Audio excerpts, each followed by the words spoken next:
Hi, this is Mike from Readiness Regimen. This video is an introduction to our theory behind our site, our videos, our programs, and our expectations. Don't worry, this isn't very long.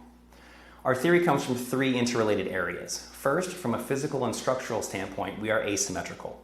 Our heart sits slightly to the left of our sternum.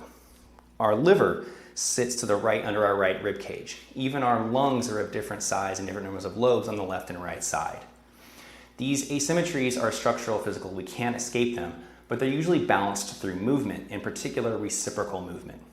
Second, we have asymmetrical functional movements. We choose to turn one way more than the other.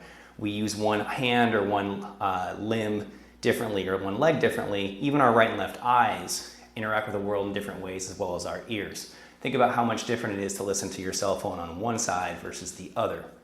These functional asymmetries might be something you just sort of started today, or they might be habits and preferences you built up over years and years, effectively training yourself unevenly. Third, our body has asymmetric responses to this physical structural difference and our neurological functional asymmetries. This response might show up as a slightly different size muscle group on one side of your body versus the other. It might show up as a preference for feeling stronger on one side or more stable with one limb versus the other limb. It also might show up as injuries, aches, or pains, or a predisposition to those in the future.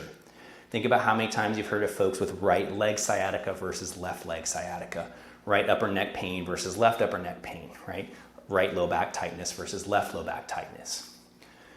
This is because you are effectively an asymmetric composite, and that's how we look at you at Readiness Regimen. So the hard part to get around in your mind is to think we might need to give you asymmetric work in order to bring you back into balance. That's a difficult concept for a lot of folks who are used to symmetrical, gym-based training or other things. But if you can buy into it, you're already on the path to being better, more able, more balanced, more full of life, and we want to be there with you. Let's do that together.